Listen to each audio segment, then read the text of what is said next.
I want to thank everyone for coming today and bringing all the barricades and erasers and all that kind of stuff to get here. We've got a really good program lined up for you today.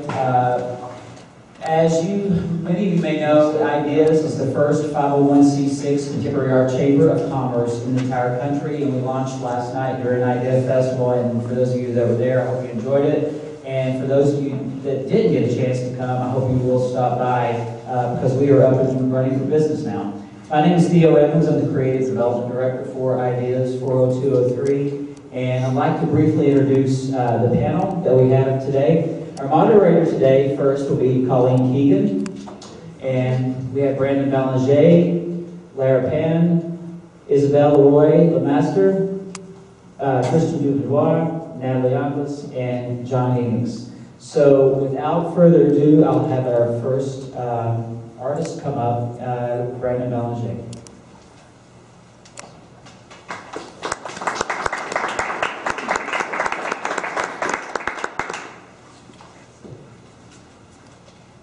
Good morning, everybody. Good morning. Well, not only did you brave all the traffic and everything, but you're here really early on a Saturday morning. That's really impressive. So, I just wanted to start by saying how happy I am to be here. I haven't been to Louisville since I was a kid, and I'm really impressed with what I've seen so far and what you all are up to. So I'm going to be talking a little bit about art and ecological sustainability and ideas behind that. So just before I get too heavy into that and show you examples of how some of the work that I do, I want to just start by asking you all the definition of what you consider ecology. Oh, too far. Okay, so what is ecology? Most of us have a generalized definition in our mind already, but it's kind of a vague term. I think it's pretty neat to realize that even the terminology ecology comes from an artist-scientist hybrid in the 19th century, Ernst Haeckel. Raise your hand if you know that name or if you've seen this person's work. Wow, this is super. Okay, write this name down. You will love the artwork. It's amazing. Ernst Haeckel, he did these incredible prints of microorganisms, came up with this term ecology, which is derived from the ancient Greek term home. So really, if we start to think about ecology as the study of our home, what are we talking about? We're talking about planet Earth, right? So really, the contemporary definition of what ecology is really stands as a science which tends to be interdisciplinary, often increasingly involving artists in this process. But it's looking at the relationships between organisms, such as ourselves and other species of plants and animals, other living creatures, and their environments, and particularly focusing on conservation and ways to stop environmental degradation. So as far as artists working in ecology, a woman named Sue Spade, an art historian, I don't know where she's based now, but in 2002 she was at the Contemporary Art Museum in Cincinnati, and there was a seminal exhibition there called Ecoventions, and she coined this term to describe basically ecology plus invention plus artist comes up with what's called ecovention, and some of the major areas of focus for ecoventions include activism, basically raising awareness about ecological issues or environmental issues. Secondly, artists that are working in brownfields or other polluted environments and trying to think of ways that those can be utilized for the public as well as other species. A big focus on biodiversity, all the different types of life forms found on Earth, and studying especially the way that they're declining right now. There's also urban infrastructure, environmental justice, urban gardening, that's a big movement. Urban ecology is huge now. And then finally, reclamation and restoration. Artists that are actually doing real-world restoration projects, going to brownfield sites, going to polluted habitats, fixing these up with communities. Now, a little bit of a more recent publication, if you're interested, is by Linda Weintraub. It came out last year, and it's kind of a survey of 20th, 21st century artists that are doing projects like this, art that's about trying to become more ecologically sustainable. And one of the great things about this book is it's not just interviews and about these practitioners, it literally is kind of a guide to how you yourself as a citizen of planet Earth can move in this direction with your own creative practice, because we're all doing something creative, whether it's visual art or something else. There are ways that we can become more sustainable as individuals, which really spreads out on a larger communal level. So I'm just going to talk a little bit about some of my ecovention work, or my eco art, and I tend to think that this is the PG-13 section of the presentation. So we're talking about love motels for insects. So those of you at the opening last night would have seen a small example of what I'm talking about.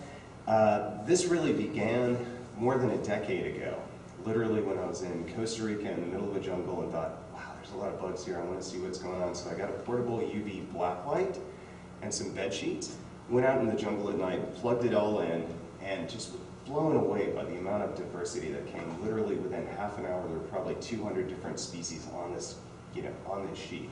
So the next night I did the same thing, but I brought people along with me. I brought all my students out because I thought, this is amazing. And sure enough, they were into it. So I thought, okay, the insects themselves are really interesting. The way that people, or the way the students are responding to looking at the insects is interesting. So I started to experiment how I could make this into a large public artworks. So this is one of the first larger ones from Germany. So each of these is about 40 feet long.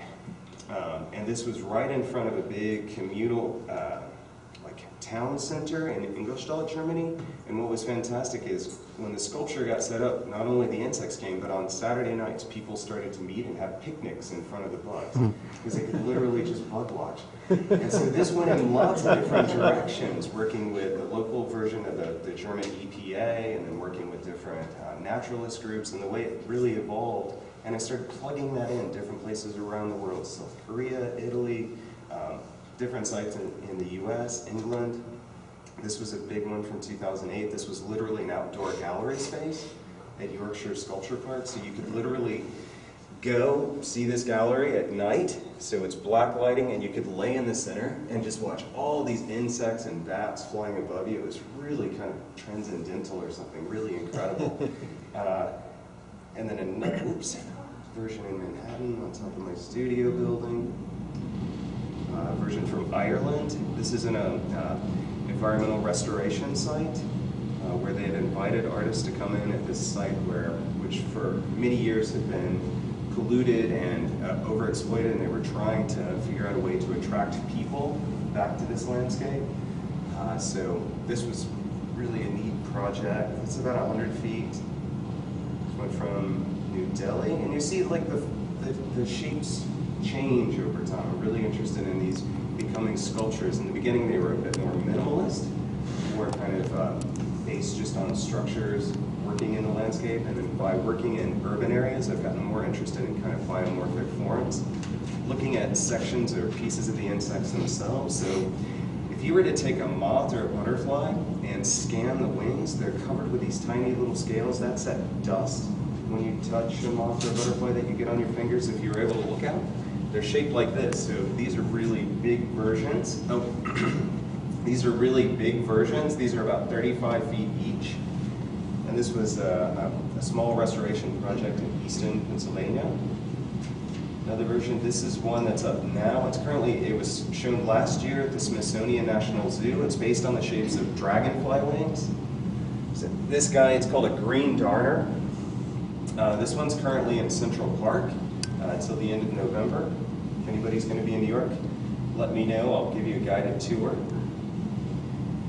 This is another one from New York last year. This one's now permanently located in the Bronx. It's based on Luna moth wings. Anybody know this insect? Just a guess? Okay, that's good. It worked. Okay, that's exactly right. This is a piece that's permanently installed at the Staten Island Museum, kind of right when you get off the Staten Island ferry, and it's based on the 17-year cicada. We had the 17-year cicadas coming to New York City last year, so this was part of the larger celebration. And then something that I'm working on here with Theo and Ideas 40203 is trying to make a local Louisville version, which is based on the Viceroy butterfly. How many people know that the Viceroy butterfly, what's that? That's just what I was going to say. It's your state butterfly, and it's a fantastic one. It's a beautiful creature. So literally the sculpture you all saw last night was supposed to represent one of the top wings. And if we can sort out a way to get this organized, our goal is eventually that would be one of 8 other panels, kind of in this very flowing sculptural installation to kind of at least partially inspired by the way these butterflies fly. Okay, now I'm just going to really quickly close by talking about some of the other aspects. So I talked a little bit about the formal and the sculptural side of this, but it's not just about sculpture from where I'm coming from. So on one hand, you have the sculpture itself, which can be utilized in different ways, which I'll talk about. We also talk about native plants, pollinator plants, and why these are kind of important towards ecosystems. And then basically educational and public programming. I'll just show you a few examples. So as far as native pollinator gardens, one of the things that I didn't really talk about is often when these are installed permanently, it's also about planting a meadow for pollinator species, so that includes butterflies, but also honeybees. These also end up creating a mosquito sink, so literally mosquitoes go there and they're predated by other insects, so instead of using pesticides, you can actually use nature to do what nature does. This is Bug Love, a whole series of curriculums I've ran in New Orleans, in Ireland, different places, but it's a curriculum to get middle school and older students interested in not just insects, but biodiversity, local biodiversity in general, as well as public trans-species happenings. This is London, and this is one in the Bronx, and this is one in Essex, England, but it's really about getting different groups of people together, hanging out, talking about bugs. Sometimes there's graffiti jams, there's film screenings, we make nets, but it's all about this kind of community engagement side, and also not just looking at the insects and talking about them, but getting people like from different groups, different backgrounds to work together and just be together for an afternoon and talk about local nature. Okay, and then secondly, a citizen science component.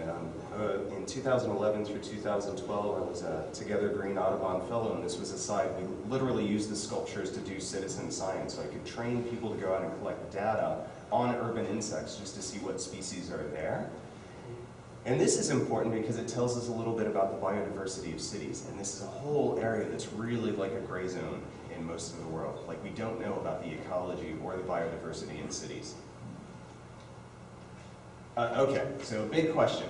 Some of you, I think I saw some twitching in the background, and one of the big questions that always comes up is why love insects in the first place, right? They're all miserable, you know, like you've got to smack them and do all kinds of things because they're biting you. Or we always think of pest species. When I say this in New York City, everybody immediately thinks of bed bugs and cockroaches.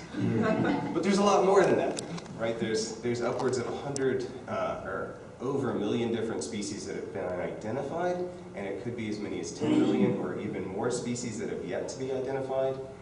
And basically the great thing about insects is they're bioindicators. They tell you the story of local ecology, what's happening environmentally nearby. And just from a pure concrete side, from an economic standpoint, we need insects for the way our world economy works. Most of the plants that we're getting our food crops from are pollinated by insects. So if the insects aren't there, a lot of our economic systems are really going to be in trouble. So $153 billion a year annually, euros. So a little over, what is that, about $200 billion a year globally, just from insects doing what insects naturally do. In the US alone, it's about 57 billion. I know you all can't see that, which is really unfortunate, but if you could see this list of fruits and vegetables that come from insect pollination, it would blow your mind. It's everything we eat, just about, almost everything. Not only that, but if you're into hunting or fishing, lots of the animals that we hunt and fish need insects too. So it's a huge impact without the insects that are there. So it really populates to many different tiers. And there's a great quote that I'll end by, which is by a Harvard biologist named E.O. Wilson, where he says, if all insects were to disappear, the land ecosystems would collapse. Pollination of a large percentage of plant species would cease, and with it, reproduction. E.O. Wilson also suggested that without insects, our species would probably not survive more than a decade. So just to give you an idea of why we should love bugs, there's economic reasons, there's also reasons about our own survival. We need them. So learning ways that we can be more sustainable with other species and respect biodiversity, I think, is a really important thing that hopefully creative people like yourselves and artists can help to do. So thank you very much.